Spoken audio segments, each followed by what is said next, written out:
Hello, I'm Keith Yard, And I'm Kerwin Yard. and we are Father and Son, a Star Wars podcast. Thank you very much. Thank you for having us. And congratulations on Lego Star Wars, Terrifying Tales. Thank you. Thank you for having us. Thanks so much. Sure, no problem. And Keith will ask the first question. So this question is for both Mr. David and Mr. Ken. I'm a big fan of both Star Wars and Lego, and you've written and directed a number of Lego Star Wars shows. I expect you're fans of both. So which came first for you, the Legos or Star Wars itself? For me, it was definitely Star Wars.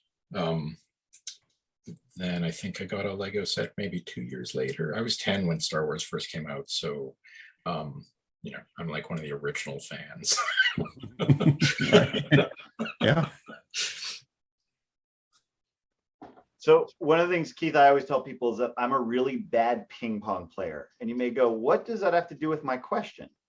And I will tell you, we owned a ping pong table. The reason I'm a lousy ping pong player is I never got to play because half of the ping pong table was covered with all my Star Wars figures and my Millennium Falcon, and the other half was covered with Legos. So the fact that I get to play in this universe, literally play and figuratively play with both of those things, is just, little kid me keeps pinching himself going, really I get to do this. It's a dream come true. All right, wonderful. All right, my next question is for you, David. Yeah. You tell three tales in the story, and I want to talk about the last tale called The Wookiee's Paw. Sure. It's a story that's been told many times, as you know, but what you've done with this story is you created a fantastic Star Wars What If episode. And it's a retelling of the events that took place in A New Hope. And I was wondering if you could tell me, how was that story idea developed? Yeah, so we knew we wanted to do one tale from each of the eras. So we wanted to do the prequels and classic and the sequel trilogy. And that one actually came to me first. I'll be honest, that was the first story that occurred to me. I remember hearing that story, hearing The Monkey's Paw told to me when I was like 12 at summer camp, and it terrified me. And I was just like, oh, this is such a classic Halloween ghost story.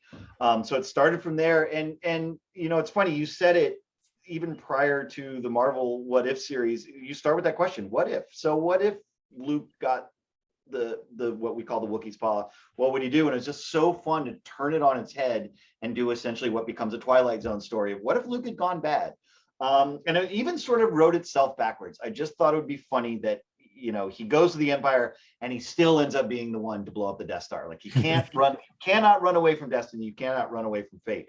So that one, sometimes they just come to you easily, and that one just sort of appeared out of almost magically. And it's this funny thing with writing is you don't always know when it's going to show up, and sometimes it comes so easily you can't believe it wasn't there all the time, and other times you struggle with it, and then it comes together and you go, why couldn't I figure that out 3 weeks ago? So this one, just, I got lucky and it came together great, and it was a joy to write. It was even more of a joy to watch Ken and his team bring it to life, and I was blown away by that. Right, great. It's a great story because what it does, it changes the fate of one of the more popular characters. And like you said, what happened to the Death Star, you're looking at what happened at the end of A New Hope in a different perspective. So I really thought it was brilliantly written. So thank you very much for that episode. Thank you. Thank It was you. also fun, to your point. We also got to add this bonus of watching Leia lead the raid on the Death Star. Yes, Fun. yes. It was so cool to get to put her in that Absolutely. spot. Yes, that was awesome. All right, thank you. So, Mr. Ken, most of the characters in Terrifying Tales are characters from the films and the Clone Wars TV series. But can you tell us more about some of the unfamiliar characters like Ravala the Hutt, Dean, and Vinay? Well, I mean, Vinny is obviously from Rogue One. And he's sort of like the storyteller through all of this thing, and he's sort of lying to everybody. David, when he was like sort of putting together the script, I mean, he can speak to this too. Like, they're looking for like kind of a linchpin for all of that, and that's where he fit. Dean, like, really, Dean is for you. Like, he's like our audience proxy. Like, he's the one for our younger audience to relate to. Um, he's sort of our everyman. All right, very good. I would even say, he's our every kid too. I mean, Our every kid, yeah. Yeah, no, but I'm with you, Ken. Like Keith, he's really for you. Like he's one of your ways in, and just it's actually really sweet being on this father-son podcast, because even though Poe and Dean are not father-son, they develop a bond and a familiar relationship, and it was really fun to watch both our actors do it and then watch that characterization come to life. That relationship was just it was really special. It's very fun to do. Yeah, and that's sort of the cool thing about these stories is, like, I mean, we're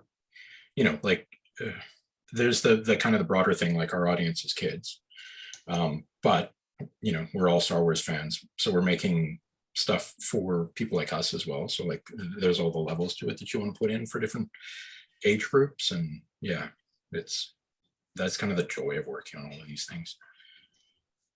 Wonderful. Wonderful. Yeah, they're literally family specials. Oh, sorry. Go ahead. I was gonna say, No, please continue. The two of you watching them together is the way I watch Bad Batch and Mandalorian with my daughters. Like there's just that. It's something everybody can enjoy and get something out of together, and even we pull different pieces, and that's really fun. Yes. Thank you. Yes. You and David, you already touched on this, but let's talk about some of the references of some of the other horror films we see in the episode. So you make reference to The Lost Boys, The Twilight Zone, The Shining, and you mentioned The Monkey's Paw. So I wanted to ask you, do you have a favorite horror film, TV series, or book? That's for both of you. Oh, a favorite horror film, TV series, or book? Well, I mean, The Shining, both the book and the movie, are pretty fantastic. I really do. I love reading Stephen King, and so I'm always happy. I say, because it's written by Stephen King, it's funny. Misery is not supernatural, but it's all about a writer dealing with writer's block and being tortured. So I certainly relate. I get it. So that one is pretty special to me. Yeah, I mean, for me, like obviously Stephen King on the writing side. Clive Barker. I sort of went through a Clive Barker phase at one point in the 90s, I think. And in terms of like horror films, like, I mean, I'm really a kid of like the 80s horror films. So like Lost Boys was a big one for me. Like when I was a teenager, I watched that a lot. I loved Poltergeist back, then as well. And then in terms of like this particular project, I like went back and revisited Bram Stoker's Dracula. That was like, for me, like a big visual inspiration for the way we art directed the look of the special. Very nice. Yes. So Terrifying Tales, it is a fun episode to watch, but there's also a lesson that you're teaching us, and it's without fear, you can't have courage. Can you tell us why that's such an important lesson? And that's for both you and Ken. David and Ken. Again, as we were talking about, like I that's a lesson I want my kids to understand. I think it really is important. We live in scary times. Certainly the last year and a half have been difficult, which is the understatement of the week. And so I do think that's an important lesson to take in. It's like, it is scary times. It's what do we do in the face of that fear? And I think also adjacent to that, and we sort of saw it with Poe, is that it's okay to be scared. We all get scared. Even the coolest, bravest person you've ever known in your life, I guarantee you at some point they were scared. And so when we honed in on that thematically, it just rang very true. And it was great to watch Dean understand that. It was also great to watch Poe understand that. Yeah, no, I mean, I would just echo all of that. I mean, and just as a parent, like just sort of, that's a thing I hope my daughter is able to learn, that if you can sort of like step aside from your fear, great things can happen. Absolutely. Yes. It's a very important lesson for all ages to learn. Thank you for that. So this is the last question for Mr. Ken and Mr. David. There may be Star Wars fans who may have never watched Lego Star Wars. What would you say to those fans to encourage them to watch Star Wars Terrifying Tales? It's awesome. That's a fantastic. It is, yes. Yeah, You go ahead, David. And then No, I'll- you go. Yeah, No, I I would can't really just- top. It's awesome. Go ahead, Ken. Yeah, no, I mean, I think the great thing about the Lego stuff is that, because we're playing in a broader universe than the canon universe, we get to go places that you couldn't go otherwise in mainline Star Wars stuff. And so you get to explore stuff that, like, when I was a kid and my friends in the playground, we'd be talking about, the films and like fantasizing about things. And you can kind of go to those places that, your head went to when you were a kid. And so I would sort of say to fans, like, it's an opportunity to indulge in that, in a way that's right there on screen. Yeah, and I would add, it's created by fans. There's not a Yeah. person who works on this who isn't an enormous Star Wars fan. It really just becomes a game of who's the biggest, and it's a fight that'll never, no one can ever win. So hopefully that joy and that fandom and that excitement that we have from seeing Star Wars and having grown up on Star Wars comes through on this, and that you get that enthusiasm and that joy and that fun. And when you get to Lego Star Wars, you do get this sort of fun, whimsical view that is just a little bit different, a little off the beaten path. So I hope a bunch of people watch it. I hope they dig it. Well, I agree. It was a very wonderful episode to see. And we can tell the love that you have for Star Wars and the love for Lego. So we thank you for this episode. And David Shane and Ken Cunningham, we thank you for your time tonight. Thank you for having us. Super All right. fun. Thank you. Take care. Take care. Nice to meet you.